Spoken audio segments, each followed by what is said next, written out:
What are some of the other tips around managing your time so you can get more business? So like we talk about the little things that add up, right? And my schedule, which is pretty open, Instagram open book. I'll tell anyone anything they want to know and not hide it.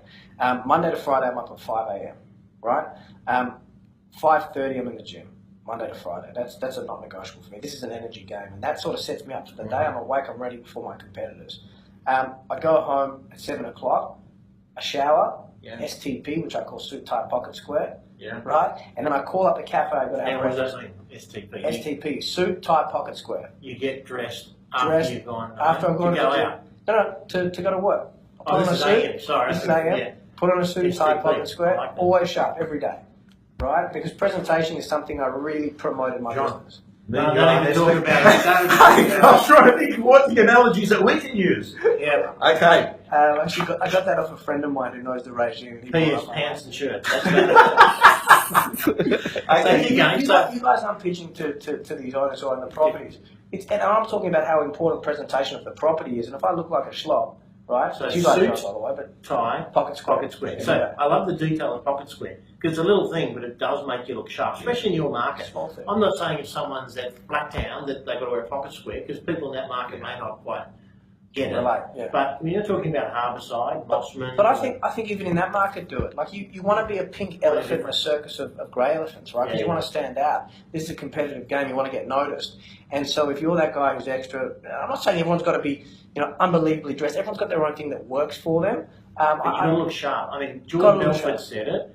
You got to be sharp as a tack. You got to people say, wow, this guy or this girl is here to do business. Correct. So 7 o'clock, you then head off. So then I call up the cafe I eat at Monday to Friday, and I order my breakfast before I go there because, and now we're getting into it. If I'm standing waiting for breakfast, let's say 10, 15 minutes a day, Monday to Friday, that's an hour a week. That's an hour a week that I would prefer spending on my business for whatever that looks like, whether it's social media, business. So you ring them ahead and say, ring them ahead, I'm coming. Breakfast? The usual 2 poached eggs, toast. Yeah. And then I have a coffee, which is a 3/4 full latte and a takeaway cup, 1 more sugar. Okay. For those of you that want the breakfast of champion, that's it. So you leave. Then you leave what 7:45. So then I'm there at breakfast at 8 o'clock, right? And then I'm in the office by 8:30, and then the day starts and it begins. Yeah. Another way I manage it really effectively is going back to the team. So my EA manages everything that is personally an issue or personally that needs to be done in my life that isn't real estate related. Right. The little things that take up a lot of time. And she's incentivized based on my performance. And my performance is better when I'm just honing in on buyer-sellers deals. I don't want to know about anything else. If it's not real estate related, if it's not involving a deal, if it's not involving a buyer or seller, I'm not interested. First job of the day? First job of the day is just on the phones. Right. Ringing her. Everyone and anyone. Right. Alex Phillips tells Con Sazopoulos, our sales director, tells a story. He was with Alex Phillips and he said, Alex, you're legendary for making 100 calls a day. He said, yeah.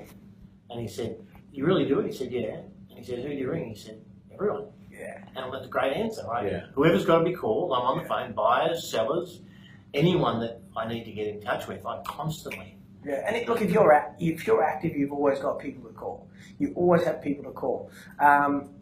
I think working on a real estate business can be so many different versions. Like even if you're on Instagram, let's say, and you're putting up a post that's work related, that's working on your business for me.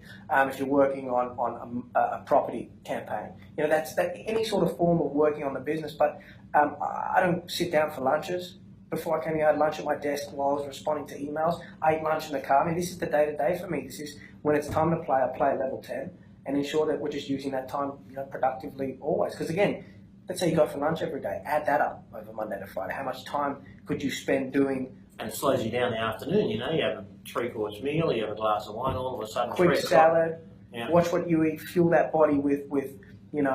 You still the interview that we did, the last interview I did with you, Gav, you talked about doing Sunday calls. Yep. Do you still do calls on a Sunday? I do the Sunday hot chase list always. Sunday hot chase list. Yeah. What is Sunday hot chase list? Well, usually I'm chasing a bunch of listings at one time. Yeah. Like John said, hustling is chasing constantly. So you're always chasing, and it's one of those days where I use as a key opportunity to get in touch with vendors just to check in with them. If I've got a lot of campaigns on at one time and I feel like I'm going to drown during the week, I'll do some callbacks. I find people that want to hear How from much, me. if we have to ask you your business as a percentage, how much is it on the chase and how much of it is attraction? I mean, more and more people know about the deals you do, and as Dane Atherton said, that there comes a time when you list to list, and what actually happens, listings What with does more that mean? listings. You list properties, and when you list properties, you get more listings out of those listings. Business spin. Right. Yeah. So explain how much of your business you reckon people call you in now versus you being as cold chasing. Yeah. It's become big time attraction. Right. Big time. But here's the thing.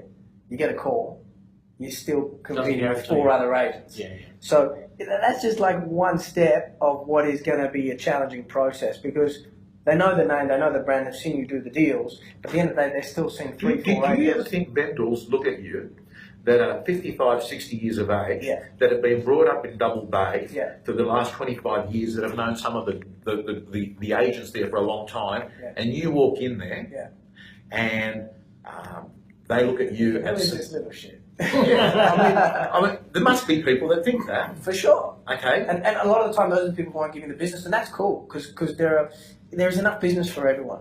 Would you agree with that? I mean, that's a great thing about this industry that I love. But I think To write $3 million or 4 million or 1 million or 5 million, you can still miss a lot of business, but you got to chase it all. I miss the most. I can't tell you how much I miss. I miss business all the time, and it kills me when I miss it. But it kills me for like Why an do hour. you think you miss it? When you miss it, what's the feedback? That which you can determine is real versus people's polite. What do you think it is? There are a lot of concepts around like missing the business. You should ask the person, why do you think you missed the business? I don't do that. I don't think there's a right or wrong way. It's what feels good for Do you. you get a sense of? I don't do that because I've got huge belief in my ability. Like, I hand on heart know every competitor in my game who I go up against, and and my team will tell you the same. I wholeheartedly believe I do a better job than these people. And I somewhat look at, and it's not an arrogance thing. It's a confidence. It's a belief and ability that when a vendor hasn't gone with me, I feel like they're missing out because they're not going to get what I bring to the table. However, when I miss a piece of business, it's because the vendor didn't think I was the right man for that particular job. That's how I perceive it. And so long as That's a great paradigm, because some people say or feel, I missed it, I'm a bad person, maybe I'm not as good as I thought. You're just thinking, right now, in that situation, for that client, the chemistry wasn't there, move on. correct. I And like so that. and so long as I've given it everything I possibly can, right? And 9 out of 10 times I do, but there's still that one that I don't. So long as I've given it everything I can and I miss it, I'm cool. I'm pissed because I hate to lose, but I'm pissed for an hour. And then it's bang on to the next, because again, everything I think in terms of this structure is relatable and has a relationship, like energy game. If you're going to get down about a listing for a long period of time, your energy is going to be low. And so, the secret ingredient to success is defeat, right? It's a huge big part of doing well. And I think the guys who do really well manage the defeat really well, and they take on, they get hungrier for the next one. And they have that ability to keep going and push on. That 5 a.m., 5:30 training session, I'm putting that invisible armor on, and that helps me get through everything that this business throws at me. There's Troy. This is episode 137. Yep. And there's about 7,000 to 8,000 people that listen to this podcast. Most of those people are not at the level of having an attraction business at the moment.